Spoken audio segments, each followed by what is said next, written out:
I get here? Hello again, everyone. It's Rigas again from the Practice Research Agency, where every day we are trying to figure out what consumers actually see and what consumers actually hear. Because if we think we actually know what they see and what they hear, then we're probably quite wrong. Once our client wanted us to understand the entire journey from the time that they park in a car park to the time where they sit down and after they order and eat. That is actually quite eye-opening in terms of what people see and don't see in the entire shopping journey. Merchandise and messages and posters that are literally put in front of their faces, often not noticed at all. It really is. People really do see what they want to see, and they all really do hear what they want to hear. I think there is truth in that adage. Hence, we need to be able to see what they see and hear what they hear. And in the words of the great lyricist, Mark Seymour, Australian lyricist, do you see what I see?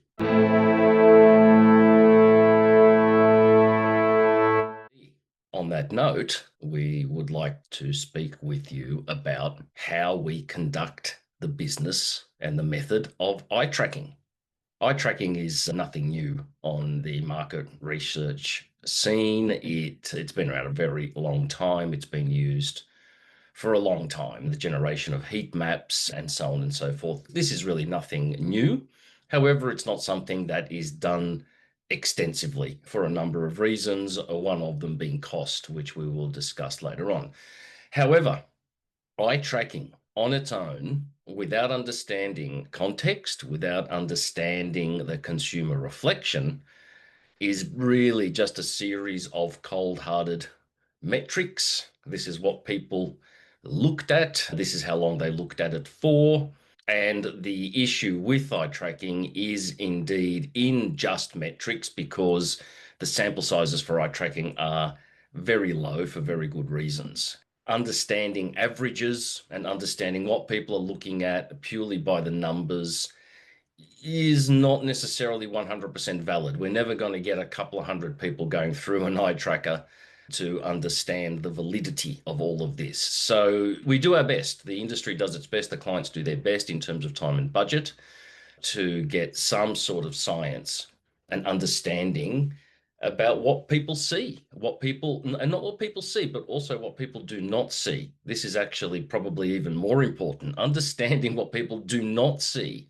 And this is where things become quite staggering. What do people not see and what do people not hear is one of the big functions of conducting eye tracking research. The method that we have developed, and when I say we, I mean myself and my colleague Nick Agafonov, the world's greatest ethnographer, came up with a method that synthesizes actually three things. It synthesizes quantitative, it synthesizes qualitative information alongside ethnographic information, which is the understanding of people's actual behavior.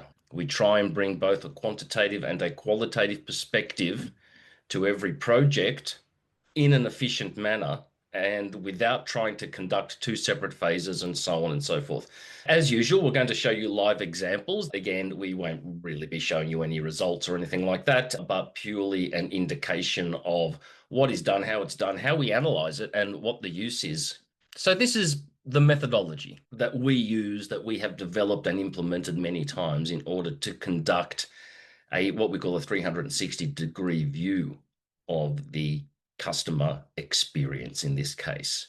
This is both a qualitative and a quantitative exercise, but the project is ostensibly qualitative in nature in the sense that we write a screener and we recruit people qualitatively to attend a qualitative, albeit a short one, but a qualitative style one-to-one interview. It's really like an in-depth interview with the eye tracking in the middle of it as the core component, of course. We recruit people, they will turn up to the location, they will be pre-interviewed, a very short pre-interview, understand their context. What is their intention? What do they know? What do they don't know? What do they usually do? We need to understand all of these sort of things. It doesn't take very long to get all of this, and that is recorded. We then fit them out with the eye tracking glasses, which need to be calibrated, and this can often be quite a difficult thing to do if you haven't done it before, calibrating these glasses to every single respondent's face and eyes. Then they do the shopping exercise. Then they return. There we begin the crux of the interview, which is understanding their perception of what they did, firstly, and then asking them to look through their own footage, then explain to us what made them consider something, in the sense of, was the merchandising, was the placement effective in terms of not only being seen, but then I guess also being convincing. And we figure out the convincing part in the interview. And this is why we have to have a synthesis. It has to be qualitative and quantitative. And now, and that is really, that is ostensibly the methodology, the recruitment, the pre-interview, the eye tracking calibration and eye tracking data collection exercise, the post-interview, and that is it. And the rest of it is all in the analysis. And we would do this over as big a sample as the budget can possibly allow. And that is really the issue here. And the reason that eye tracking is probably not done more extensively is because of cost. Because when you look at all of the various analytical and data collection factors, there are multiple costs involved here. Like I said, you need two experienced BODs, at least one experienced researcher, qualitative researcher in particular, on the ground at least doing the interviews. You need someone else to handle the technology and just the logistics of people coming in and out.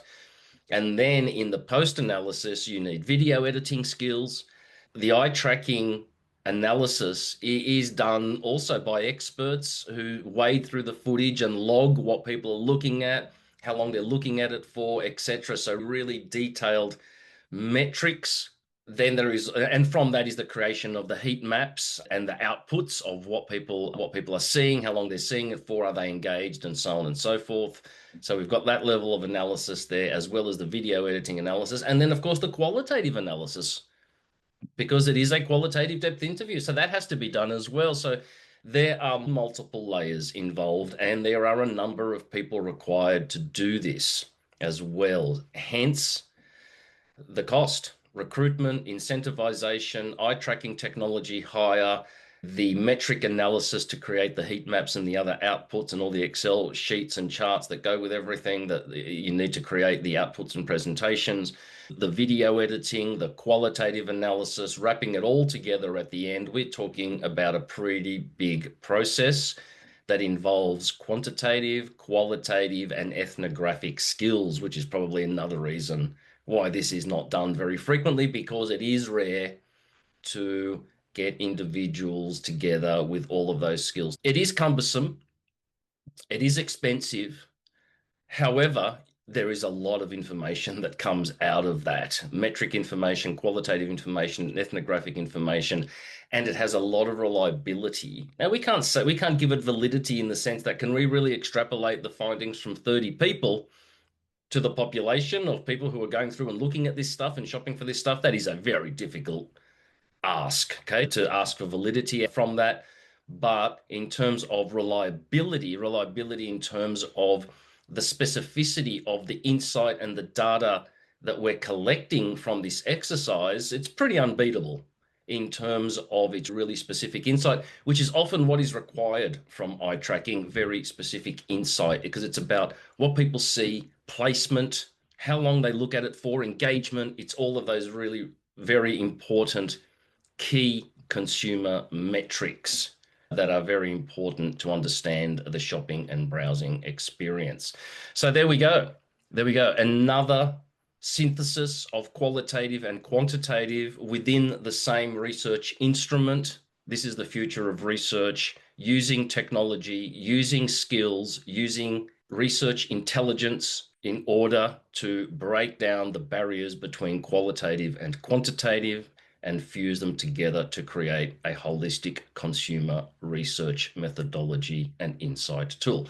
That's it for today. Thank you again if you've watched this far, and we will be speaking again soon. Goodbye.